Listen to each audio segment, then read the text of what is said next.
Yo, what's going on YouTube? Welcome back to another video at Car Do Garage, where car things happen. It's been a minute since I said that, and I'm gonna start saying it again because this is where car things happen. Car things are happening. So, but it's not a garage anymore. It went from garage to like driveway to a shop, now to a tent or apartment first, then this tent. But we'll get a shop soon, or a garage or something. But for now, we're working on the F20B parts, I guess you could say, for the CG5. We got the valve cover here. Guys, turbo stuff's happening. Anyways, we got the valve cover here. We got some stripper here. We used this on my wife's. It ain't the best, but we had some left over, so we're going to give it a shot.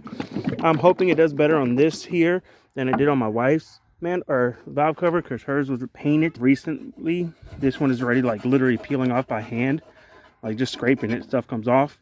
So I'm hoping this does good. So I hope it does better. So got a paintbrush out here. I'm just gonna lather that stuff on there and get it all in the spots that I need it, like everywhere, you know, just dab it all on there heavy, let it sit, and hopefully it comes right off. So let's get to it. All right. Shake this up a little bit.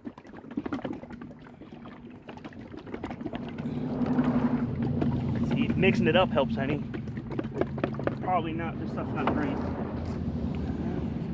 Slid off from here somehow.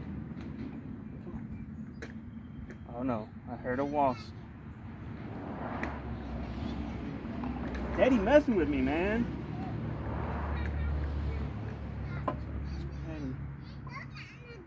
Pour this up here. Go ahead and brush some of it on there.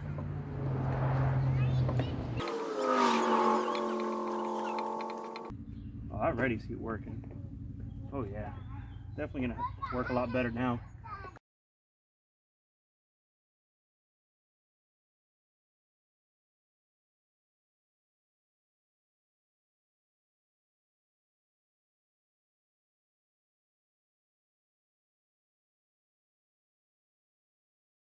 Alright guys, so I've had this stuff on here for a little bit. I've been adding more little by little.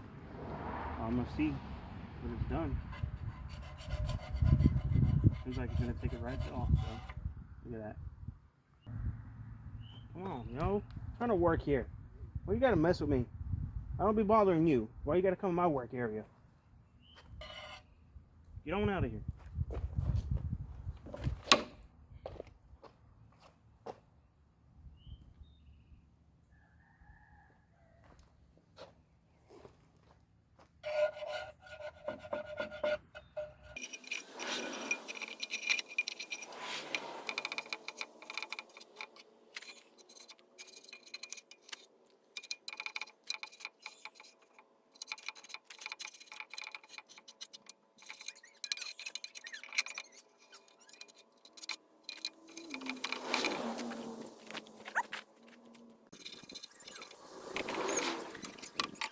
I'm gonna take it to the water hose and see if I can spray the rest off. Alright guys, so I just got this piece here cut out. It's right here. So, yep. It's a good pound right there. Actually, it's heavy. So yeah, I got this cut out. What I'll be doing once I get the suspension off the car.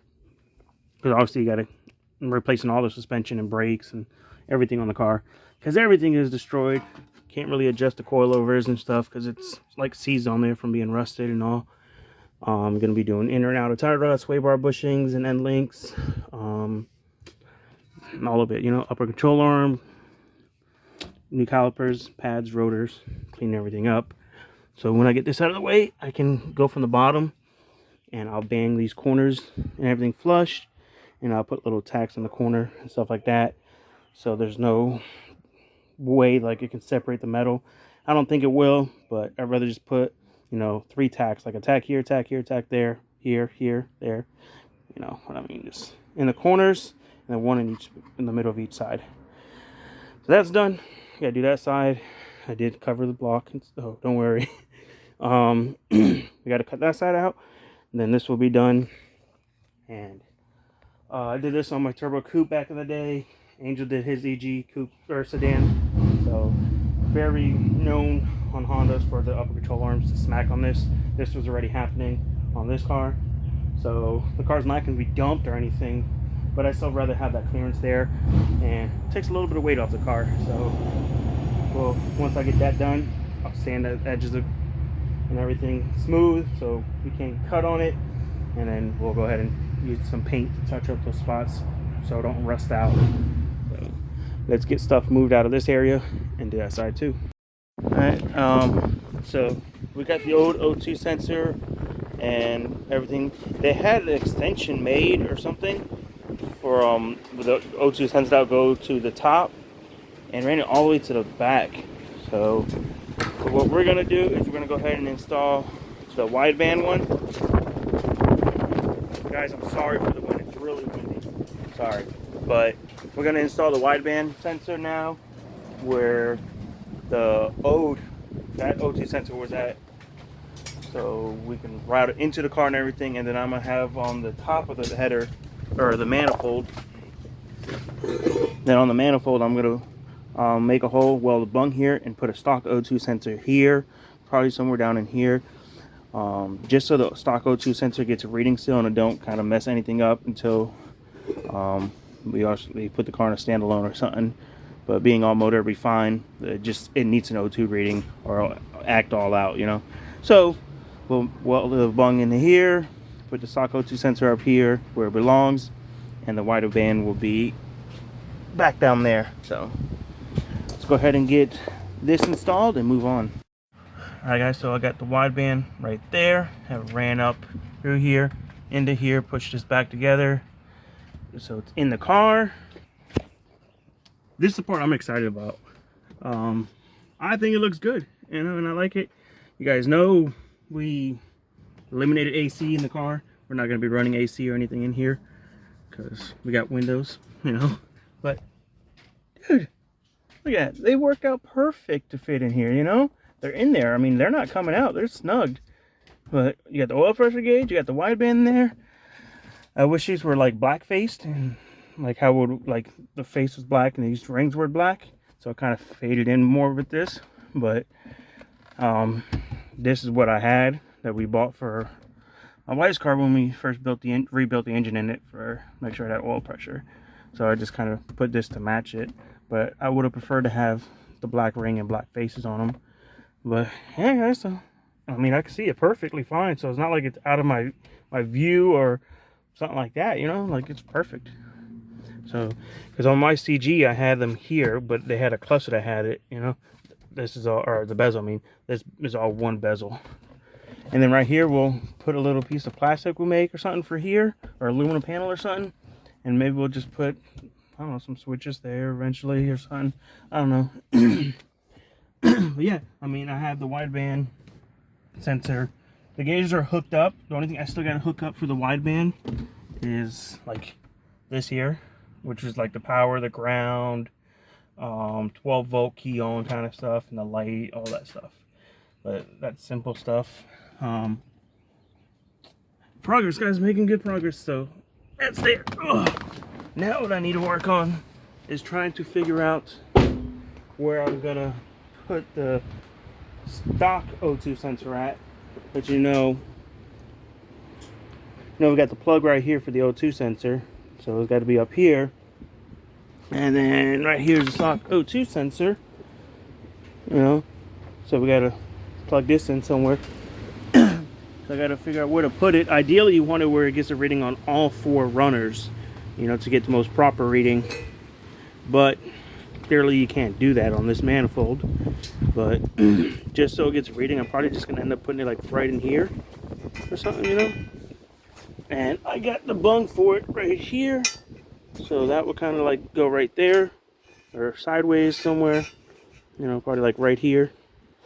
And then the O2 sensor will go, oh, you know what I'm saying, right there. Can I get it right there? Boom. Trying to do this one-handed. But yeah. So we'll drill that hole, get this welded on there. Oh, other way. Get it welded on there. And this will be ready to go.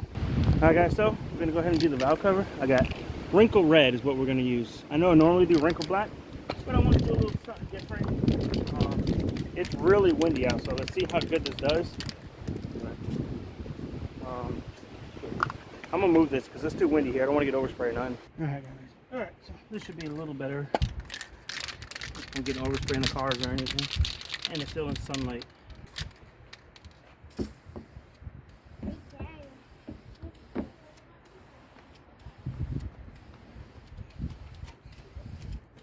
Hey, that cool color.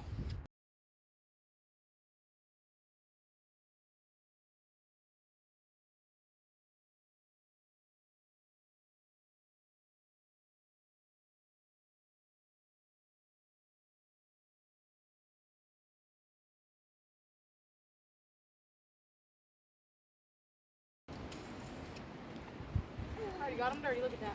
Alright, so we'll go ahead and let that sit for about 15-20 minutes, see what happens. Hey guys, you can already start seeing it's getting the wrinkle effect. I moved it from where I had it out here, so it's more in the sun and not so much around dirt in a sense. Yeah, it's been like 15 minutes. Look at the wrinkle effect it's starting to get. So, yeah, I'm gonna go ahead and let that sit and cure. And then I'll check back up in about an hour or so, just so it gets a good wrinkle effect. But for the most part, I think I'm gonna go ahead and end this video here. I got pretty much what I wanted to get done in this video. We got those cut out, a bunch of other little things, wideband on, oil pressure gauge is all in that little radio cluster AC bezel thing. I did mention I wanted to run the stock O2 sensor somewhere, but I'm gonna wait because I might be getting a header and downpipe from someone that they're gonna send me. So if that's the case, it will already have the hole for it. So I want to wait on that first before I drill a hole in this. That will save a bung and the time and everything. So yeah, like I said, I got everything to get this head put together and assembled. So I'll probably start that video so we can try to get ahead. As of now, we're ahead of it, a couple videos already. So you guys probably seen the video, Friday video already. So I still have 2 videos ahead as of right now. So yeah, we'll go ahead and close out this video, and then I'll get started on putting that head together and everything, so we can go ahead and start getting it ready to be put on and get the car running and driving again. So we got everything put it back together.